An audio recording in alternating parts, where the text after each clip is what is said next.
Hello, good afternoon, and welcome to CIO Leadership Live. I'm Mary Fran Johnson, your host for the broadcast and a contributing columnist on CIO.com, where I write about business strategy and boardroom issues for technology leaders.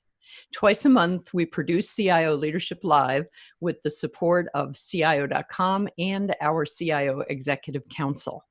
Now, usually this broadcast runs live on LinkedIn and Twitter, but in the way of all big IT projects, we had a little bit of a snafu today. So this version of CIO Leadership Live is actually being recorded, and it will be available on all of our usual platforms. You'll be able to find it on CIO.com by the end of today, and also through our YouTube channel, which is called IDG Tech Talk. So let me dive into introducing my guest for today. He is Brad Clay, the Senior VP and Chief Information and Compliance Officer for Lexmark International. Brad is responsible for all aspects of digital transformation, including strategy and thought leadership. He also oversees worldwide IT operations, applications, cyber and physical security, data privacy, and internal audit functions. While Lexmark has made its name as a manufacturer of printers around the world, its business today has expanded to provide cloud services and secure IoT, Internet of Things services at scale. Based in Lexington, Kentucky, this $2.5 billion private company employs more than 10,000 people globally, and those people are managing more than 1 million connected devices around the world. Before he took on this expanded CIO role in late 2016, Brad served as Lexmark CIO and was in charge of integrating any of the company's software acquisitions.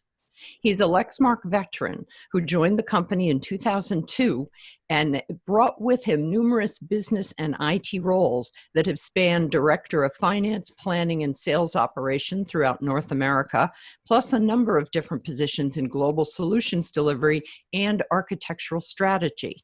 Before he came to Lexmark back in 2002, Brad held other senior IT and business leadership positions at Quest, Eaton Corp, and Chevron, where he worked in a wide range of disciplines in manufacturing, product management, marketing, and sales.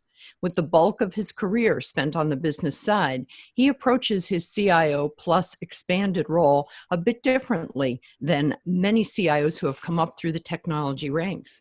And so that and many other topics are what we're going to be addressing today on this CIO Leadership Live. Brad, thanks so much for being with us today. Mary Fran, thank you for inviting me. This is certainly an exciting time, and it's always great to talk with you. I know it's one of those exciting times in a good sense and a bad sense.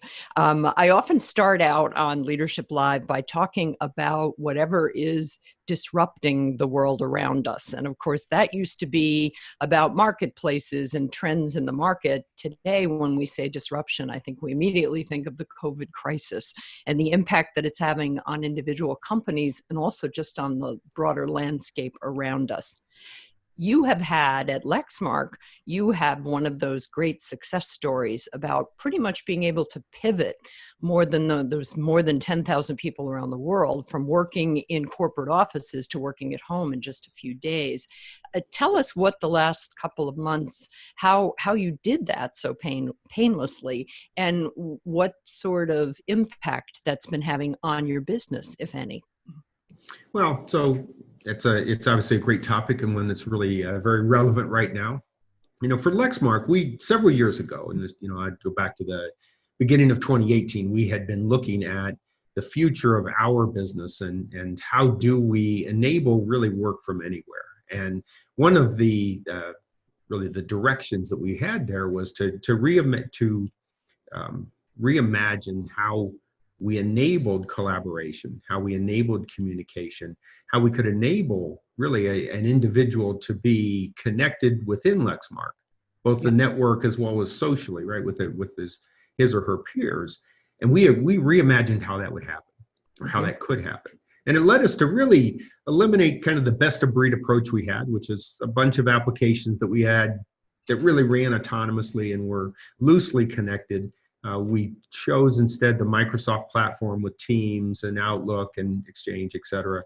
And really that platform, both from a business function as well as a security perspective, we integrated that. We rolled that out to Lexmark globally.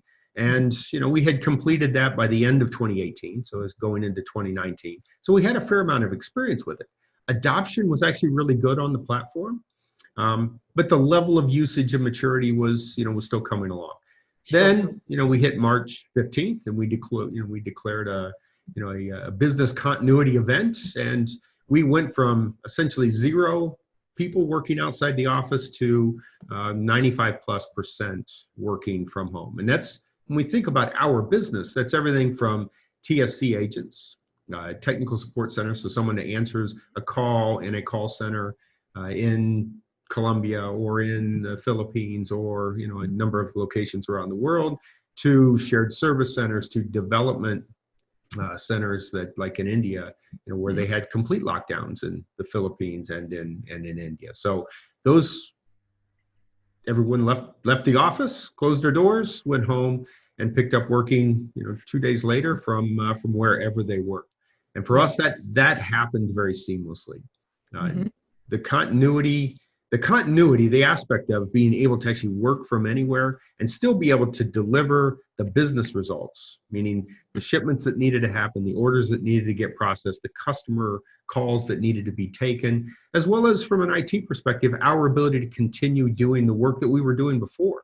So we were in the middle of a very large migration of our entire ERP system to the Azure HANA Enterprise Cloud, right, our SAP system. So we were right in the middle of that, in addition to a number of other large projects that were going on. And we've continued on with all of those. We completed that migration. We completed another CPQ migration this past weekend. Those are very large change management projects. And we were able to, to really execute all of that without losing, any real productivity. And CPQ being? Configure, price, quote. So that's an entirely new system for us. It replaces an older system that we had, but it is how we do basically all deals, right? Any special bids, any programs, any types of interaction, usually with our customers, will usually flow through that configuration and pricing tool. Oh, good. Thank you. So obviously a very critical part of our business. And that's the kind of projects that we continued on with, because we had both the confidence, not only of the IT team, but really the confidence of the business teams. And so what we saw, to tie this back to the beginning, what we saw was where we had people adopting, say, the use of Teams before, now they've been able to understand how to use it to really drive productivity, where I can set up a Teams channel, people that have never done that before. And I can form groups instantly, and I can embed PowerPoint and spreadsheets and things like that in that channel, so I can track activities, I can track statuses, I can track shifts, I can track people's availability. And so all of those kinds of things have materialized really in just the last, in the last 90 days. Well, and that has to be one of the unusual upsides to the whole crisis, is that anything that would have been a change management hurdle in the past, it seems like just people in general have adapted so quickly to using these tools. I've heard people talk about what would have taken 2 years of, user encouragement and change management work often happened within 2 months. So that definitely seems to have accelerated. It sounds like you really experienced that at Lexmark. People not only are more forgiving in times of a crisis, because there's, there are a lot of things vying for their attention. The other aspect of it, though, that it really points out that I think is important, is that people are still the gate to improvement or change. I mean, Yes. I don't really think of change outside of the aspect of improvement, but people are still that gate, right? That has actually, the learning curve, all of those things, those dynamics, that hasn't changed. That's still there. And honestly, one of the things that it has allowed here, even if you look at our example, a simple example like using a Teams channel and the willingness of people to do that, there's a lot of resistance. People just didn't want to change. They don't want to try it.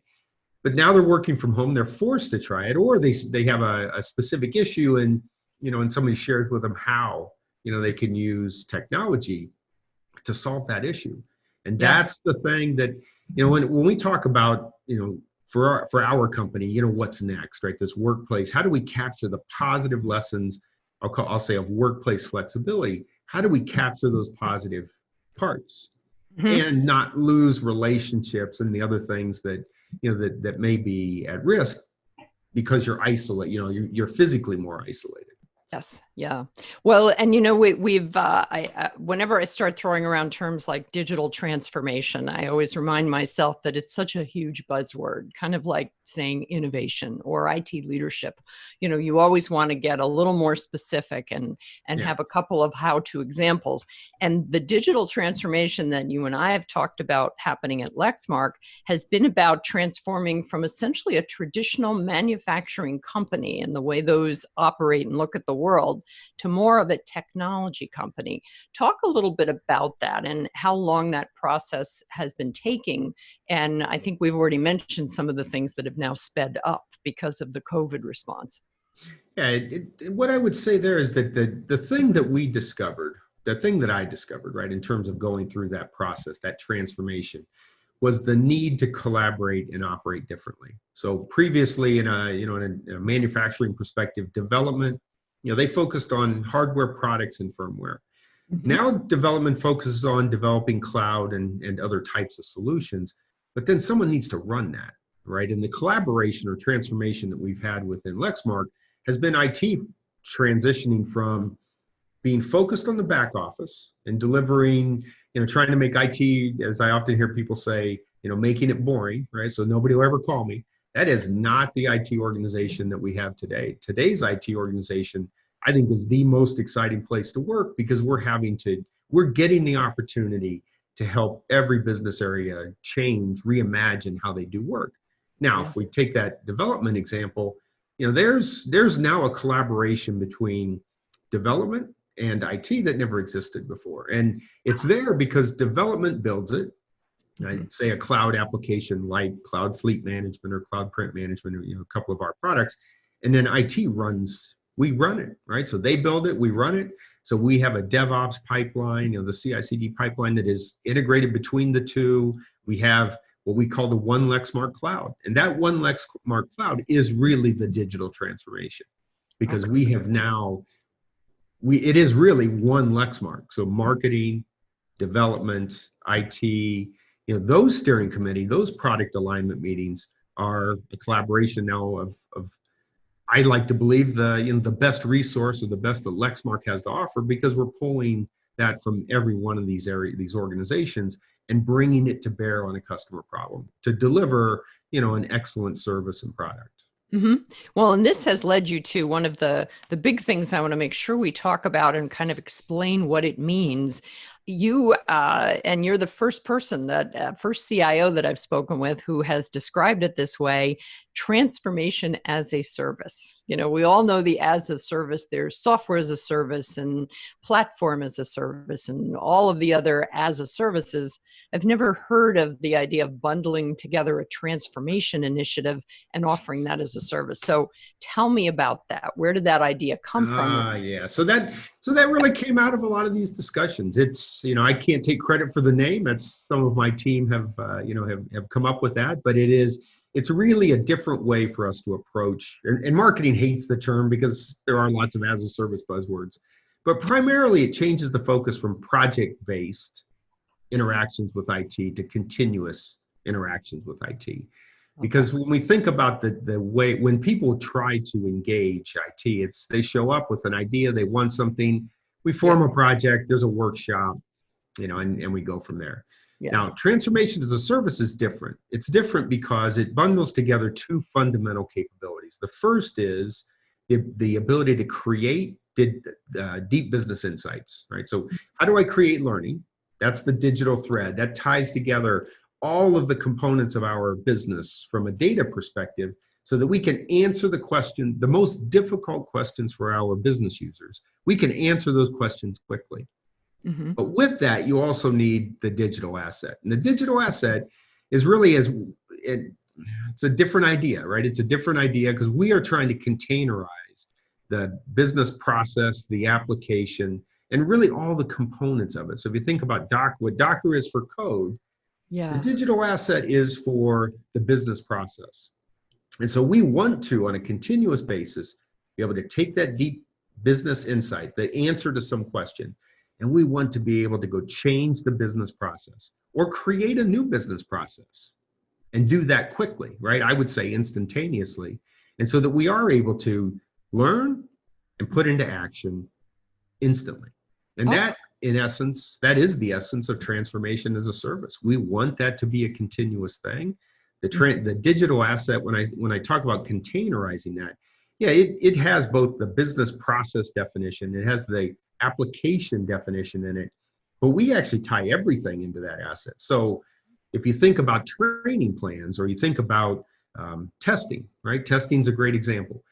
Typically in our agile, in our agile process, we'll have, we'll put together a sprint. That sprint will be made up of a number of user stories. Within the user story, that the test criteria, right? The test plan, that actually becomes the acceptance criteria.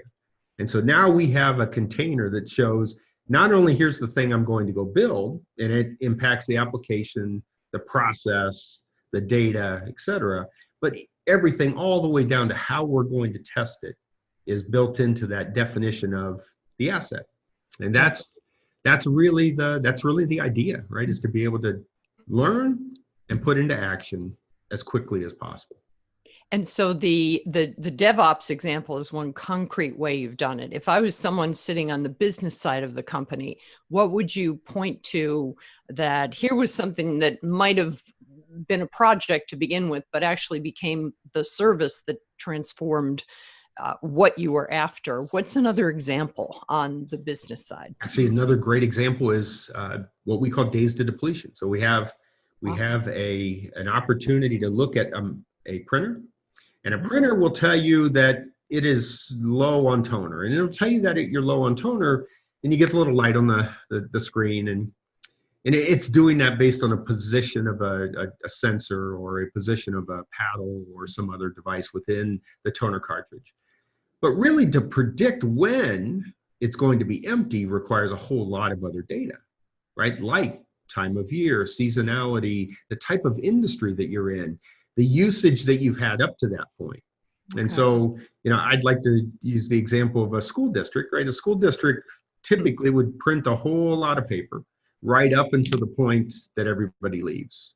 Mm-hmm. And so you have to know that June is a time of high printing, but August isn't. That kind of seasonality.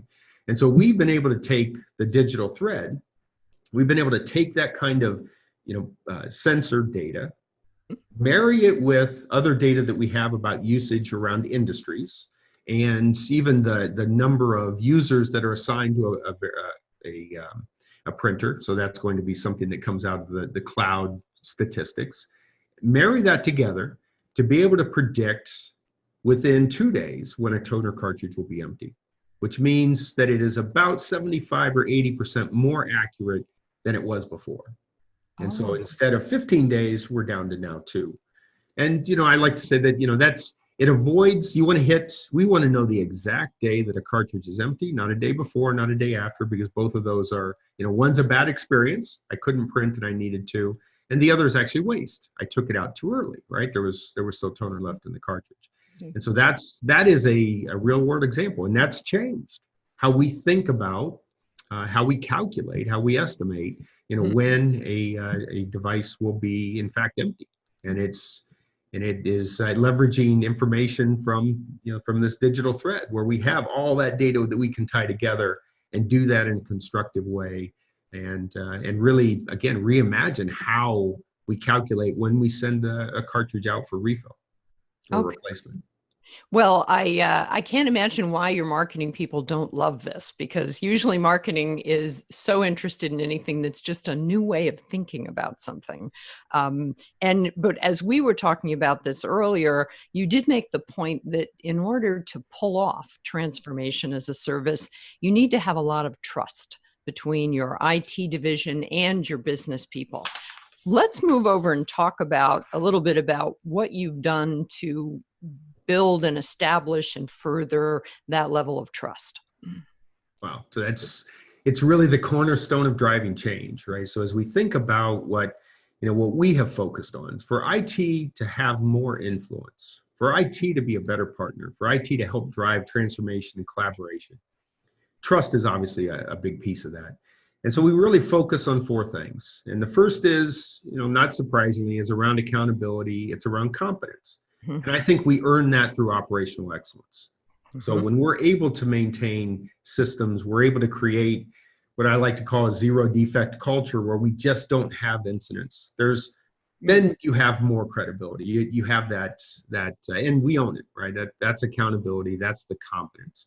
That's But the we move beyond that.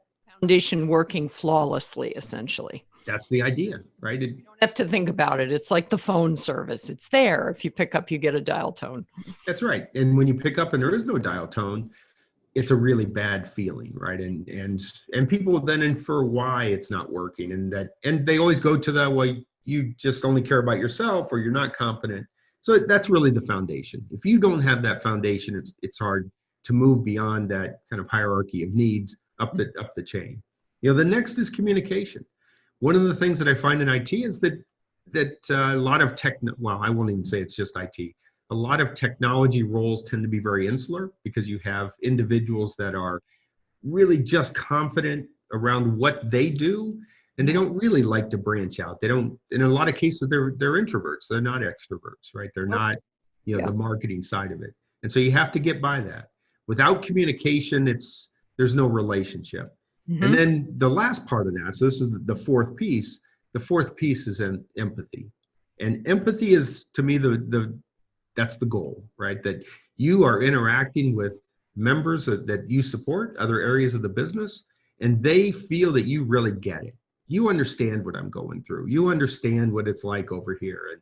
And that's an area that is the toughest piece, right? To get to that highest level of really having people that understand.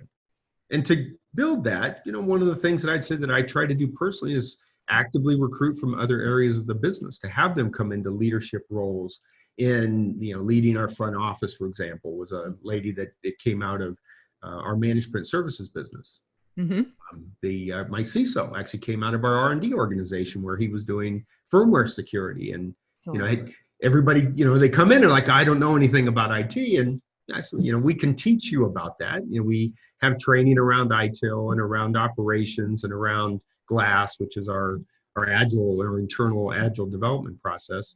We can teach you that, but what you're bringing is a relationship, is an understanding of what it's like in a different geography, right? Having to work remotely, what it's like being in another business function where, you run an update at the same time we're trying to close the books, right? You have to have that kind of gut level understanding of what it's like. And so that's really that's the essence of trust. Without trust, you're just not going to be able to drive transformation, because trust leads to blameless, right? And I don't really believe in blame, but it's where most organizations spend their time, because you've screwed up, or I've screwed up, or I couldn't do whatever. And rather than focusing on fixing it, we focus on being defensive. And we try to so trust allows us to get past that. Yeah. Well, and with your extremely varied and mixed background in both IT and business, is this something, when did you figure this all out? Was this something that came to you when you were in one of your business roles and you thought, boy, if I'm ever in charge of IT, I'm going to fix this? I mean, how long has this been your philosophy?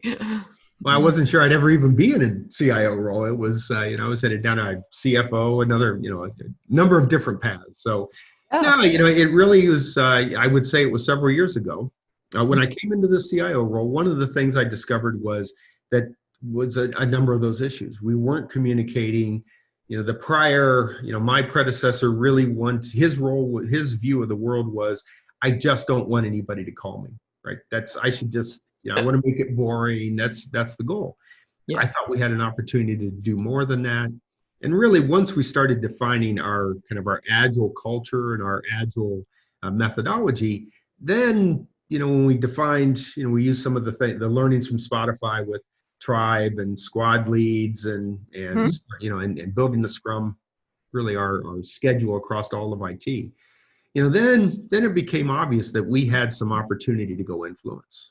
Yeah. And we started to really go drive some significant improvements in operational capability. And that's when, that's when I think my organization started to see that, wow, we really do have a lot to offer. And this is a great time to be in IT. And this is a great time for us to, to be able to broadcast that message. Yeah. To really step up and deliver. And I've heard over the many years that I've been involved with interviewing and talking with CIOs, both at CIO Magazine and later in our CIO events division, and now on Leadership Live shows, I've heard so many descriptions of CIO means Chief Integration Officer, Chief Innovation Officer. My favorite one is Chief Influence Officer. The idea that you can do the sorts of things that will have, once you've got that competency established and the trust built, I just really like the way you talk about empathy, because I think that that's something that I think the whole world is getting a whole crash course in that these days, isn't it? They are, actually. It's the same message, right? It's the ability to put ourselves in someone else's shoes, and ultimately that is the underpinning of diversity, and diversity brings with it a lot of power, right? A lot of capability, a lot of innovation, as you pointed out. Those things come from organizations and cultures, honestly, that are more diverse. Good. Let us switch gears and talk a little bit about, I know that the future of work is something that is very interesting to a lot of CIOs right now, especially since we're having to re-envision it, where, in a world that is going to be pretty dramatically changed over probably the next year. I've heard it called the new normal, but I think it's more like we're in a period of the new abnormal right now.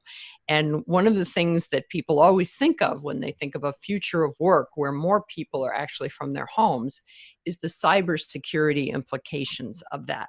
And I know that that is one of your many areas of expertise.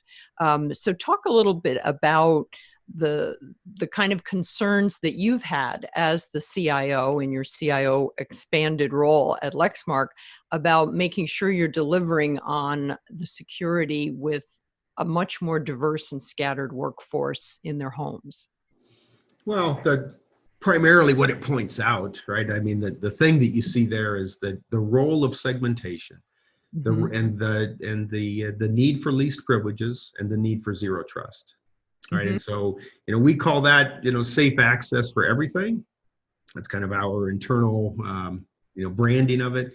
But that's the way we think of it. Right. And what we have found, through our interactions is it is not sufficient to just say we're going to move to the cloud, because we have seen very big companies that don't understand how to secure the cloud, right, or secure applications that are running the cloud. I mean, just don't really have a great understanding of the basic principles creating security in that space.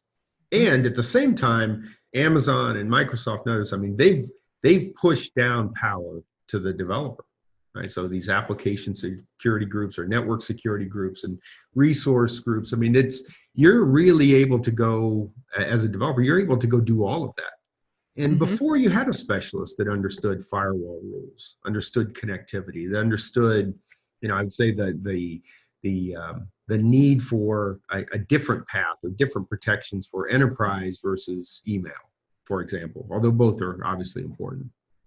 Now you have people that are able to go impact those things that really don't have that training, don't have that governance background or that security background. And so we see this being, the opportunity so safe access for everything is making sure that we understand the segmentation, that the crown jewel network, that's going to be a different experience logging into that. Yeah. That's going to be a different experience for privileged access management into a sysadmin, regardless where they're coming in from. And then finally, when you look at how we're going to secure that endpoint, that looks very different. Maybe it is virtual desktop. Maybe it is VPN. Maybe it is a form of VPN that is even more secure. And so that's really the path that we have been on, right? So we've been on, a number of these principles. Network access control worked really well when everything was in a facility. And initially, network access control was if you have physical proximity and you can plug into the jack in the wall, then you're okay. right? You were authenticated and then you just had to log in. Well, but now we're pushing that out to where we're having certificates, we're having people authenticate from Mm-hmm. wherever they are, right? And that's a connectivity perspective as well as a role and an access perspective. Yeah.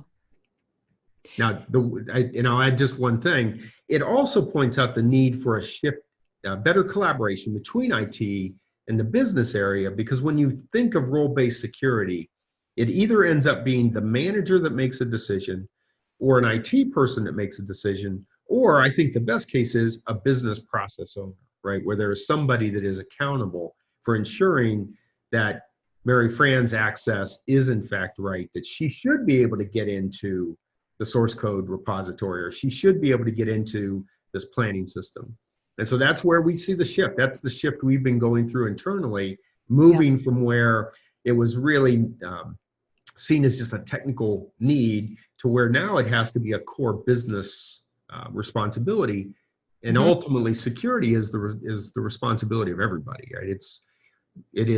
We often say that security's role is to protect the brand, because a small event has potentially a huge impact. And so its role is to protect the brand, but everybody in the organization, if done well, has a role, has a role in that. So. Well, and this approach that you have to it, and I think you've made a lot of great points there, is also reflected in essentially your internal Lexmark University, your training. I was surprised when you told me you do the safe access and the glass agile approach, and even the ITIL, I always remember information technology, something library, right? Actually, ITIL's actually rebranded it. They dropped, because it was so hard, they dropped it, and now their branding is just ITIL with version 4. So it's kind of interesting. I'm not sure that helps, but I'm sure agreed. Their marketing people thought it was brilliant at the time. That training isn't just something that IT people go through at Lexmark. You've got all sorts of other people from different divisions who you train in some of these. Talk a little bit about that, because I found that surprising, because I don't think of sales and marketing people as the sort of folks that are going to, sit still for ITIL training, for instance. Well, and that's, so when we think about it, it's where we have seen the most progress. There is where honestly, where IT's been able to create some value is if I look at our global business service centers, in Hungary and in Philippines, when they look at how they do operation, how they do change, our glass process actually carries a lot of weight with them. They see a lot of similarities in terms of what we have done and how it works. And rather than reinventing the process, they've been willing to adopt and adapt to our idea. The idea, demand, enhancement. That process is a part of glass. That's how we solicit or ingest new ideas. This is where innovation comes from. Those are some really universal principles, and we take lessons they've learned and we folded some of those back into the process to make the training, to make the messaging, to make the execution of it even better. It's one of the reasons we've changed how we look at acceptance criteria. So instead of just having an individual say, well, I would like for the screen to look like X, we actually require them to do the test plan then. So we do the test plan as the acceptance criteria. It sounds like a small thing, except that what happens typically is I develop it, I get to you, and here's my acceptance criteria. I've done that work. And then I get to that end and they say, well, no, I really meant this, or it needed to look like that. And so, it's tough to have that discipline up front, but when they understand, as a part of the overall process and the training, when they understand why it's important, back to the communication and to some degree empathy with IT, when you go back to that, when you get to that point, when you can get that kind of understanding, that kind of joint knowledge or understanding, that's a great thing. You've broken down some barriers and you've made the overall organization more effective by eliminating waste. Well, and you've also created essentially a two-way street for empathy. it's not just about IT people understanding what the problems are on the business side. There's actually more of a mutual understanding. I've always envisioned that as like the bridge between IT and the rest of the business. And I know in some organizations, CIOs they forbid language where you're going to talk about the business as though IT isn't part of it. But I've always pictured in my head like a bridge. And it's always seemed to me that the technology people have to go further over the bridge to get the business people engaged. But from what you're describing, it sounds like it's almost more of a meeting in the middle of it. It is, and again, I can't underestimate or undersell the amount of value in communication. Yeah. And so this, if we make a policy change to revoke, everyone's admin access for your laptop. So we had thousands of people that had access, and as a part of our work from anywhere process, that was one of the things we changed. We changed people's ability to modify. We changed that whole process, right, to enable it to be more secure and more effective. Doesn't mean there aren't exceptions, but what we found, what we went out to communicate was, if you're in R&D, for example, and you're a technologist, you're actually twice as likely to fall for a phishing campaign as someone in finance or someone in supply chain. And that's a bias. Why do they fall for it? They fall for it because there's a bias, right? They overestimate their capability because they work with technology all day and they know it. And yet, so do the people that design those campaigns, and they take advantage of that. And so that's part of what we go out to communicate and educate on is, look, you have to do security at scale. And at scale means you have to understand the human nature side of it, because that's still the biggest risk, right? That is still the biggest risk in terms of people gaining access to your information or your network. Well, and that surprises me to think that technology people would be just as susceptible, or even in some cases more susceptible, as what we've always referred to around here as the kind of the stupid user effect. As something happens, and my husband is very technologically deep, and he'll say, that sounds like a sue to me, and that's a stupid user error. And so those of us that are not steeped in technology tend to think that we're going to be more the victims of that sort of thing. So that's and yet people overestimate their capabilities all the time. It's why bias is such a difficult thing, right? Bias causes you to make really poor decisions, and we have to spend time understanding that. Well, and it's why in any diversity and inclusion efforts to kind of take a broader HR umbrella angle on all of this, the training in unconscious bias is something that is a very important stepping stone along that.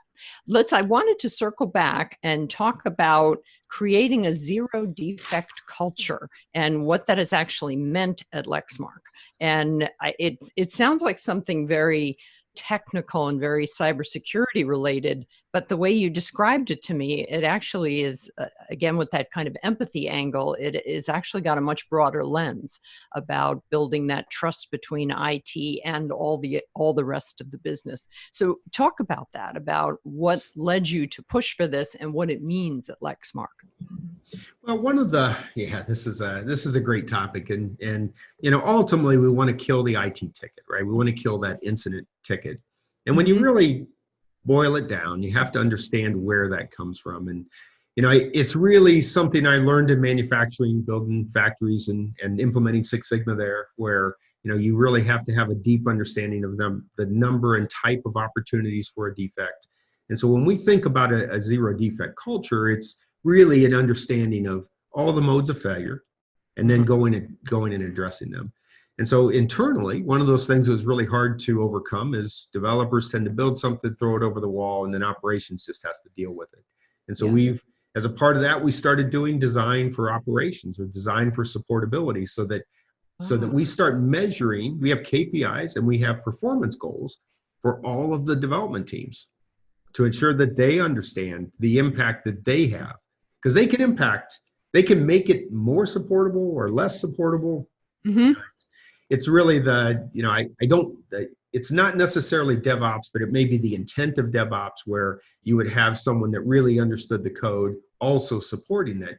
That's not the real world, though. The people that build it aren't the people that run it. But the people that build it need to have empathy for the people that run it, because Yeah. ultimately that's a bad experience. An incident means something was working and now it's not. And that's a bad experience for our customer, Well, internal or external. And so well, and I, that's the goal, right? The goal of a zero defect culture is to get everybody to understand. It's to communicate throughout the whole value chain mhm. exactly what their role is in it and how they can act to make it better. And part of that's training, but a lot of it's communication and measurement, right? In terms of understanding true root cause for something, not just that this code did X or this library was missing or this data was missing. It's Yeah. to go beyond that, to have people trained to understand the control and how that control should flow through.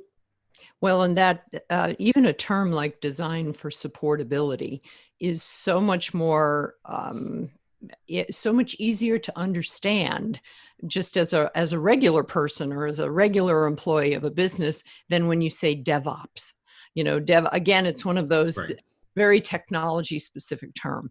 I guess something like DevOps, and I think, and you said that you're less a believer in DevOps and more in design for supportability, and I just the editor in me really applauds that. The use of language that makes it very clear what you're talking about.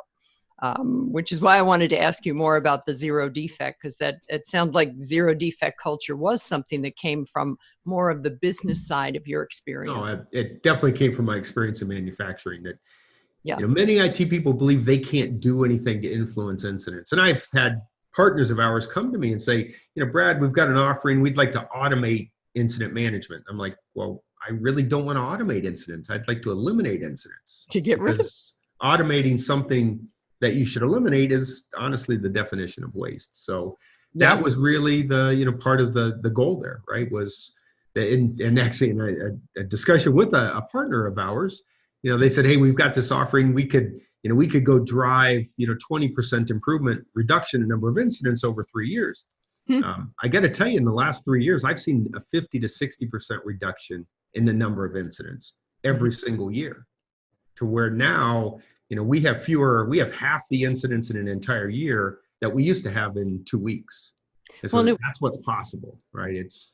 and that But was you've got to get to where people believe and really can see can see how they make an impact. and that wasn't something that you did by buying a specific product and applying it solution. That was actually a kind of a management level mindset change for everyone involved. That's why it's a culture. It was purely culture. We didn't buy a single anything, right? We already had everything we needed. We really just weren't using it. And so, from a monitoring management standpoint, we had all that stuff, wasn't being used. Well, now Exactly. it's being used to go drive, understand not so much that it's going to prevent the defect, right? It's to understand the defect when it does occur so that you can go back and fix it, in its root cause. Yeah. Well, I think what you said when you started this whole process, you were dealing with about 140 defects a month. Basically, stuff just breaking is how we were defining defect. And that last month you had 3. That's correct. That's a That's pretty the kind of improvement that's possible. good. Good. Tell me a little bit about, I'm always interested in the kind of the size and structure of the IT organization itself. And I know you have about probably around 350 full-time IT employees, full-time FTEs, and then but it gets up to almost 1,000 people when you add in all your partners and outsourcing arrangements. Do I have that correct? Yeah, that's about right. And and then I always ask about reorganizing. And you've been in this expanded CIO role for about 4 years now. And you said, oh, I think we've reorganized 3 or 4 times. So do you do that? Is it a regular rolling reorganization that you do? How are you structured today? Well, it's interesting because one of our, I'd say, values, right? And I kind of see three core values for the IT organization. The first is around service, empowerment, innovation.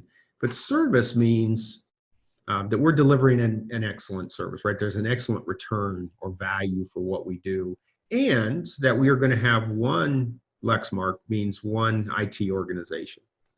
And there's always that debate about business led or not. Well, I put that up front. Our organization is led by those business functions, right? So we're support, and we're a service organization. But when you look at that, one Lexmark equals one IT organization, the definition of that means that we will be organized globally without any redundancy or overlap.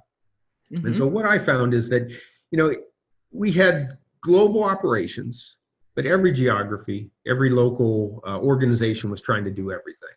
Mm-hmm. And so we eliminated all of that structure, right? And so we have, and we looked at what core competencies were there.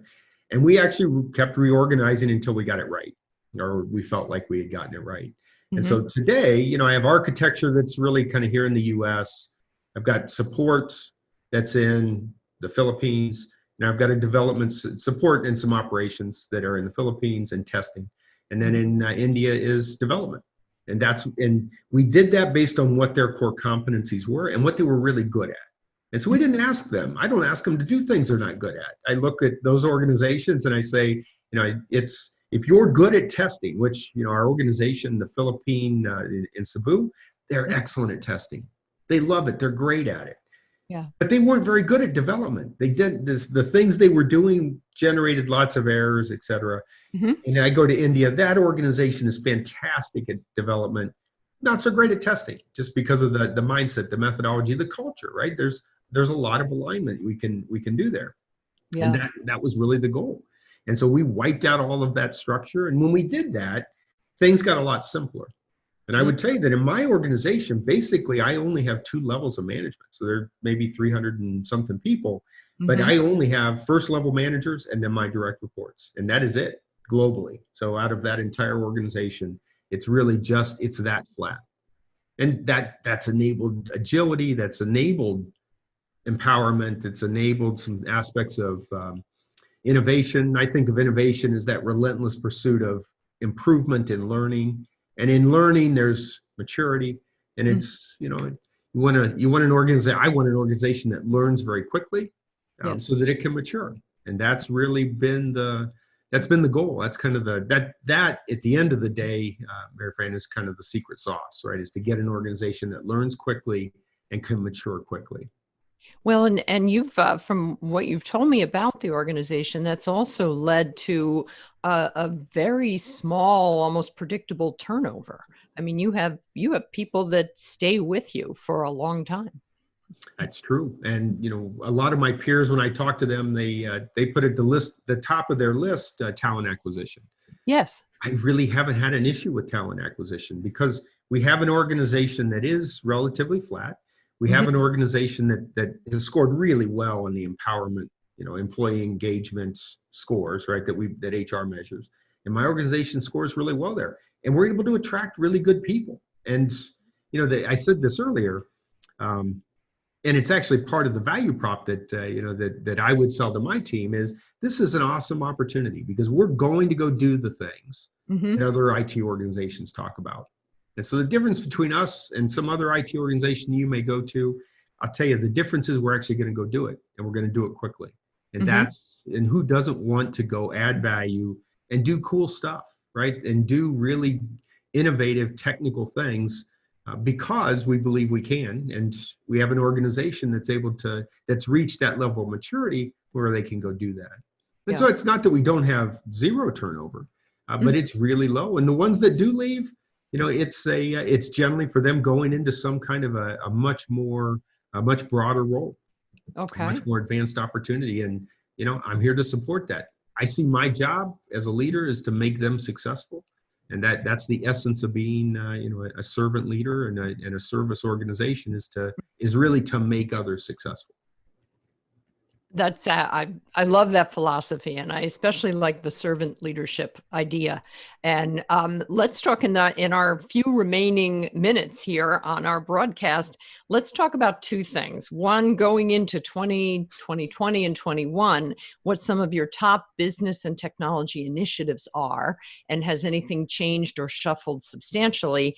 And then we'll wrap up talking a little bit about your advice to other IT leaders, the kind of things that you've learned in being a CIO with this expanded role and so much business background. So let me circle back to top business and tech initiatives going forward. I know that you have a whole new approach with a data analytics center, for instance, a center of excellence, but tell me a bit about what's on your horizon. Well, we're continuing to push I'd say the bounds of collaboration, right? One of those is, we talked about that digital threads. That's making available all of the data that Lexmark collects from whatever form, right? Putting all that into a data lake and making that available. But really the insight, where does that come from? Well, one of the things we've done is we've partnered with our R&D organization. For them, they had a passion around, and honestly, most of the data scientists that Lexmark has, around enabling Lexmark to, taking it to that higher level of data analytics and machine learning and AI and capabilities, right? Answering those questions that have been nagging questions forever, and we've just not had either the people, the focus, the data to make it happen. Well, IT brings the capability, and we're collaborating with that group to enable this data and analytics center. And to show its importance, what's really kind of cool, they set up shop. They set up shop in what used to be our CEO and 2 CEOs ago, his office suite, and that's where this data and analytics center is. It's in the kind of the middle of the plant here, or the office building. It's in the middle of that office building, and it's open, right? It's anybody that wants to come and bring their idea. They can meet with a data scientist, and they can start mapping out a plan to see, is it appropriate? Is it something we can go do? And then giving them the resource and the capability, and in some cases training, right? Because it may be training around data wrangling or something like that to go do it. And then we've got the data available, right? Where they can go do that. And we've got, controls and things that we've already worked through so that we can do that safely and not violate privacy and some of the other concerns that might be out there. And so those are areas where, as we look forward, transitioning that knowledge worker from someone who looks at a report to someone that can predict the future, right? That's our goal. Every one of us should be striving to be able to predict the future. And that might be the future of a supplies model. It might be the future of cloud usage or cloud statistics or IoT streaming or whatever that topic is. I won't claim to have the crystal ball in any of that, because there are lots of smart people that think about it every day. Now let's get them to think about that in a different way, where they can really take their business experience and turn it into some really valuable insight. Yeah. And that's going to be true. And so I think that's one part of it. And then the second part of it is moving the organization to be real time. And I think about part of the reason we moved our HANA Enterprise Cloud to Azure was to really set up for a move to S4. And that move to S4 was to move to a technology, an infrastructure that would allow finance and accounting to be real time, to be in a situation where they could potentially close the books every day if they wanted to. And that's part of our goal, right? Our goal is to help enable that kind of reimagining for them in terms of what they do, how they visualize, the business data, to be able to see the future, be able to predict the future, and then hopefully have us intersect that future as it comes to reality. Essentially have their own version of the transformation as a service. Absolutely. And really to use it, right? To do the two things we said, to be able to create those business insights, and then us be in a position to implement those insights instantly, right? To be able to change the organization, the process, or the application, and to be able to do that real time. Now, as we wrap up here, I want to talk about some of your leadership lessons, things you've learned. Now, you do have the luxury of knowing your company and all the people in it really well. You've been there for 18 plus years. Does it necessitate, do CIOs need to be in place for more than a decade at a company? Is it your longevity with Lexmark that has turned you into the kind of a leader you are today? Or well, that's a great question. I would say that it doesn't. I've had a bunch of, I've had many different experiences. Even within Lexmark, I've had some different role, even when they've been related with, every 3 to 4 years. And so within that context, to me, what's most important has really been what I learned way back when I was in the military around initiative and allowing and having the expectation, the training for the people that you work with to be able to empower them, right? That they will, and I define empowerment as the willingness and the expectation that you'll take action in the face of uncertainty. Mm-hmm. And that's really what creates an organization that's able to, I think, be able to perform very well, is one where every single person is bringing their best every day, and Mm-hmm. that we're leveraging their best, right? That when they have a good idea, we test that idea and we implement that idea as fast as we can. And and those things don't cost money typically. Right. Everybody gets hung up on, when I first started this role, everybody talked about budget.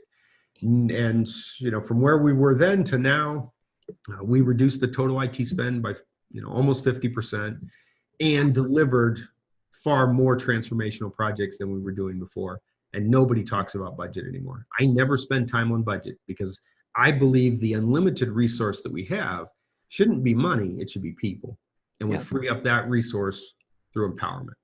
That's the, that is the, but I didn't learn that here. I've refined that here, but I learned that, a long time ago in the military when I learned at West Point. Well, and that's the essentially the Brad Clay leadership version of engagement leading to productivity. And absolutely. Engage people they want to bring their best every day. And then, what most companies do and many managers do is that they try to squash that and control it. I don't want to control it. My job is to try and set that free. Mm-hmm. I love that. I love that whole notion. Thank you so much for joining us today. This was such a great conversation, and I'm sorry that we couldn't be live on LinkedIn as we planned. Absolutely. But I'm sure you'll probably see a great big uptick in the number of people that want to connect with you on LinkedIn, especially after they download this and listen to it later on today on CIO.com.